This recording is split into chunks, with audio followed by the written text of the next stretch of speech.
पिछले 10 साल में किए गए विकास और वेलफेयर स्कीम के दावे और मैनिफेस्टो में किए गए वादे इस बार जनता को कितना लुभा पाएगी, इस पर बातचीत करने के लिए हमारे साथ हैं वित्त मंत्री निर्मला सीतारमण जी। मैम, आपका स्वागत हमारे शो में। और मैं इससे पहले कि बाकी सवाल पे जाऊं, मेरा एक ऑब्जर्वेशन ये रहा, क्योंकि 20-25 साल से मैं भी फाइनेंस मिनिस्ट्री कवर करता रहा हूं, कि बहुत कम ऐसा होता है कि फाइनेंस मिनिस्टर इलेक्शन कैंपेन में इतना ज्यादा एक्टिव होते हैं।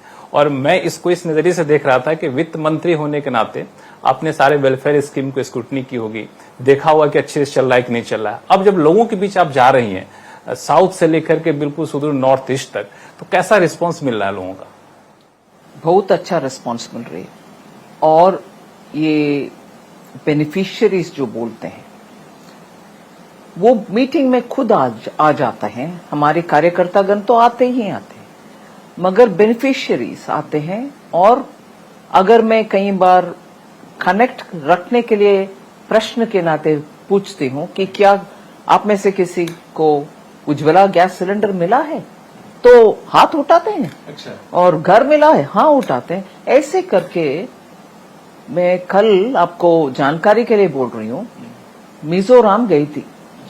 और मिजोरम में भी एकदम लास्ट कोने पर, जहां म्यांमार के हमारी बॉर्डर है, उधर एक एरिया मारा ऑटोनमस रीजन बोलते हैं। जैसे असम में बोडो ऑटोनमस रीजन है, उधर भी और ट्राइबल लोग भी रहते हैं। उधर में प्रश्न पूछने में वो पूरे डिस्ट्रिक्ट का जनता आई और इतने सारे लोग, क्लैप्स और हाथ उठाना वगैरह।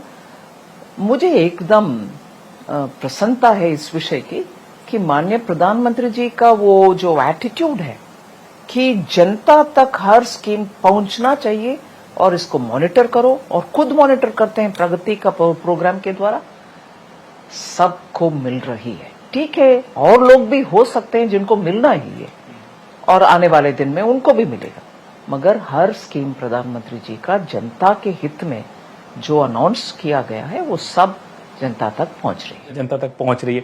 इसमें इस सारे स्कीम और विकास के बीच में जो होती है परंपरा, हर पार्टी अपना मैनिफेस्टो जारी करती है। तो कांग्रेस ने भी मैनिफेस्टो जारी किया, मुख्य तौर पे प्रमुख विपक्षी पार्टी, और दूसरा भाजपा ने भी किया। तो जब दोनों को मैंने कंपेयर किया तो मैंने ये देखा कि कांग्रेस बहुत सारी चीजों में बहुत ही स्पेसिफिक, बहुत ही आकर्षक वादे किए हैं। मिसाल के तौर पर उन्होंने कहा कि हम 30 लाख सरकारी भर्तियां भरेंगे, एमएसपी की गारंटी देंगे, हम गरीबी छूमंतर कर देंगे। दूसरी तरफ भाजपा कहती है कि हम निवेश से नौकरी करेंगे, हम कृषि को ज्यादा प्रॉफिटेबल बनाएंगे। तो ये ब्रॉडर पर्सपेक्टिव के वादे और स्पेसिफिक ये वादे, तो आपको क्या लगता है, इसको कैसे देखती है? जनता को ज्यादा आकर्षित कर पाएंगे कांग्रेस का मैनिफेस्टो?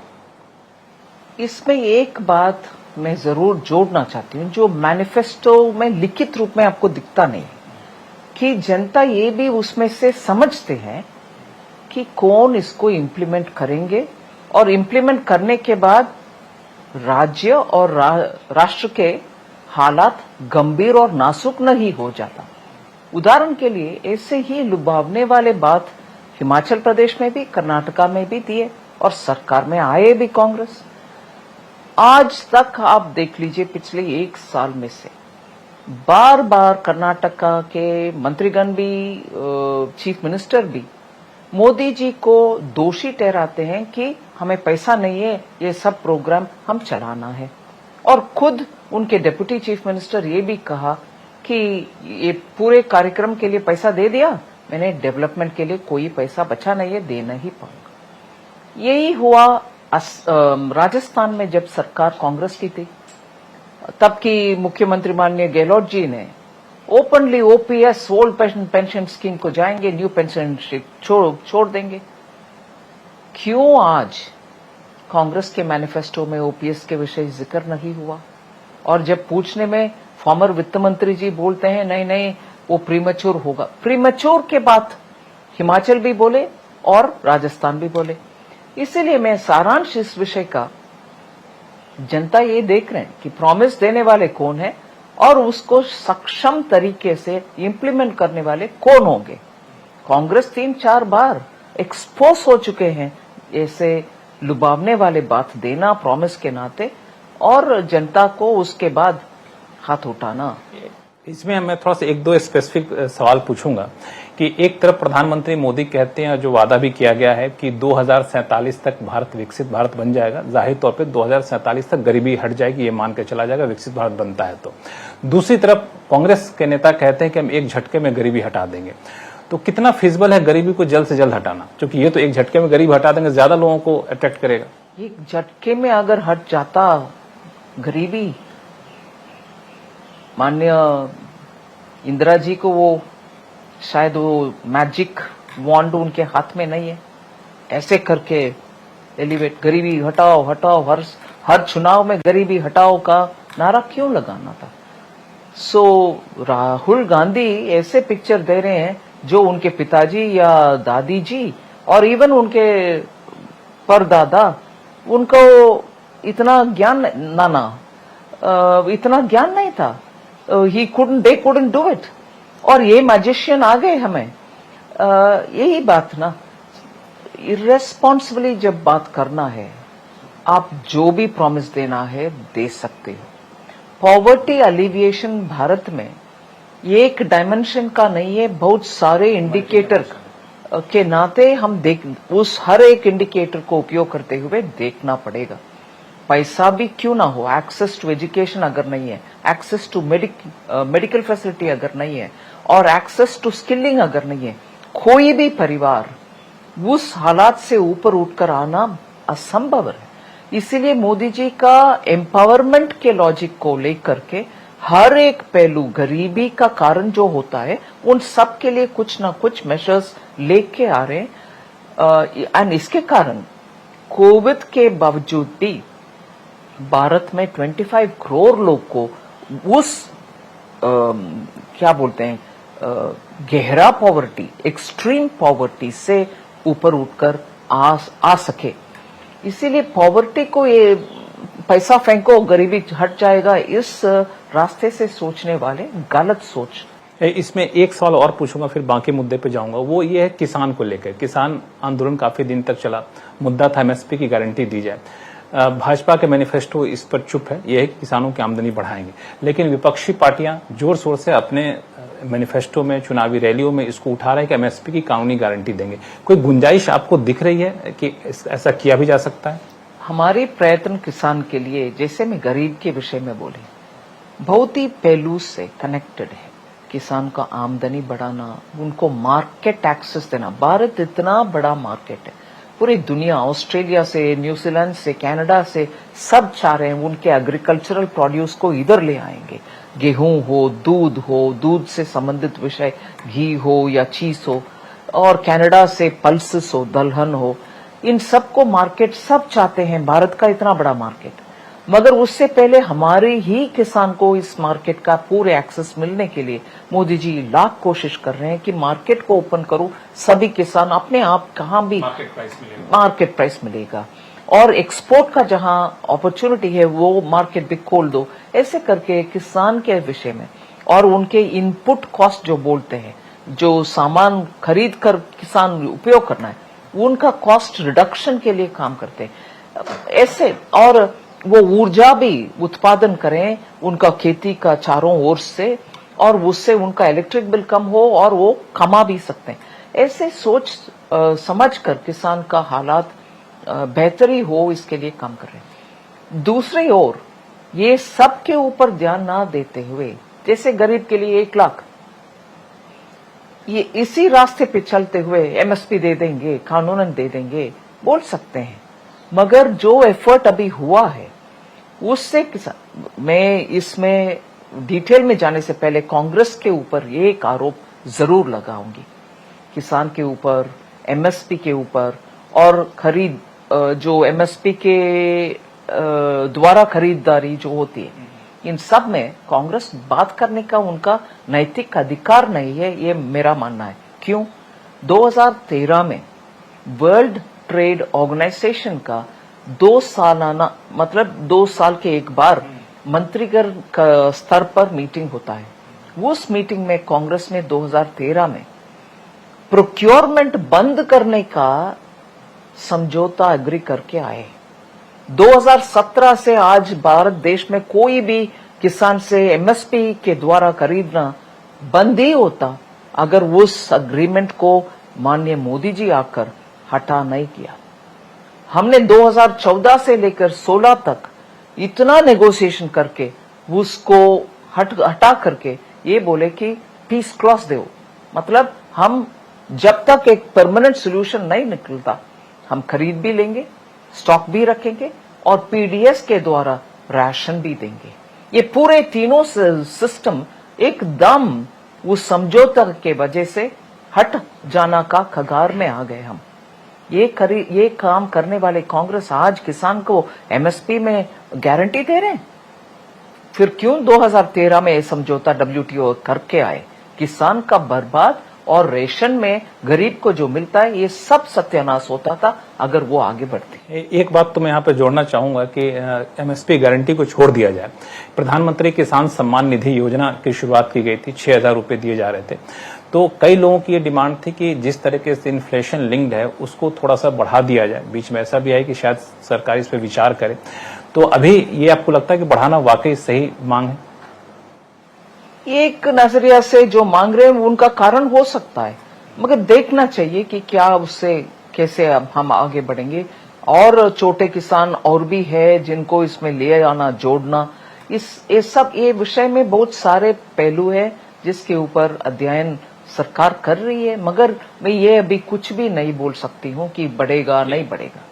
इन सब के बीच में प्रधानमंत्री मोदी ने भी कहा कि भले ही सरकार या भाजपा अभी चुनाव प्रचार में है लेकिन अधिकारीगण अभी काम कर रहे हैं और 100 दिन का एजेंडा बनाया जा रहा है। तो ये 100 दिन का एजेंडा बनाने के पीछे क्या मकसद है? चूंकि तो अभी चुनाव प्रचार में है, सरकार बनेगी फिर आएंगे, तो ये क्या बजट की तैयारी है या फिर आगे का रोड मैप अभी से बनाना चाहते हैं? आगे का रोड मैप तो हमारे संकल्प पत्र में 5 साल के लिए क्या कर रहे हैं और ये 5 साल के लिए जो भी कर रहे हैं वो 2047 को मन में रखते हुए इस 5 साल का रास्ता हम दिखा रहे हैं। उसमें से भी जो 100 कदम हम पहले 100 डेज में, इतने सारे कदम ये फर्स्ट 100 डेज में जो कर पाएंगे उसका नक्शा रेडी हो रही है, जिससे जैसे प्रधानमंत्री जी ने, मुझे याद है आरबीआई का फंक्शन में जब हम सब बैठे थे उधर क्लियरली बोले कि आप सबके पास तो टाइम है, आप भी काम करिए।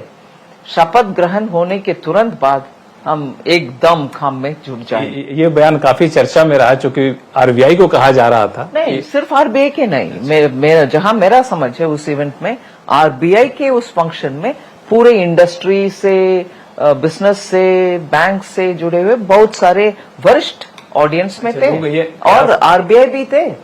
सो सबको ये कहा आपके हाथ में तो टाइम होगा, मैं तो कैंपेन में हूं, आप रेडी रहिए। तो लोगों ने ये कयास लाया कि फाइनेंशियल मोर्चे पे कोई बड़ा ऐलान करने वाले हैं सरकार में आते के साथ ही। खैर, इन सब के अलावा अभी 2-4 घटनाएं हुई हैं जो थोड़ा सा डिस्टर्बिंग है, जैसे इजराइल ईरान का संघर्ष, उससे निवेशक भी उस पर काफी पैनिक में रिएक्ट किए हैं। तो इससे कितने तैयार हैं भारत निपटने के लिए? ये तो मैं कह नहीं सकती हूँ पूरे तैयार है। जैसे वो डेवलप होते आएगा वैसे हम भी इधर जितने कदम उठाना है उसके अनुसार भारत के हित में वो हम लेने के लिए हर तैयारी कर रहे हैं। जैसे कोविड के बाद क्रूड प्राइसेस का गिरावट हुई, फिर ऊपर चढ़ने लगा, फिर ये सैंक्शन के विषय आने के बाद भी भारत के हित में रशिया से हमने क्रूड इंपोर्ट करना शुरू किया। वैसे ही मैं मानती हूं हर ऐसे चैलेंज में हम हमारे हित में क्या करना है, कब करना है, इसके ऊपर अध्ययन करके सभी डिपार्टमेंट के बिठा करके निर्णय लेते हैं। डेफिनेटली इसमें भी हम अलर्ट रहेंगे। इन सब से अलावा एक मुद्दा काफी सुर्खियों में वह इलेक्टोरल बॉन्ड को लेके कहा यह जा रहा है कि सुप्रीम कोर्ट ने जो सवाल उठाया इलेक्टोरल बॉन्ड कॉन्सेप्ट के ऊपर नहीं था, उसके तौर तरीके पहलू अलग अलग पहलुओं पे था।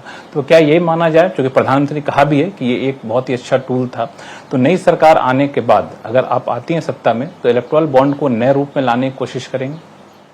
उसके लिए बहुत सारे चर्चा, गोष्ठी, विमर्श सब करना चाहिए।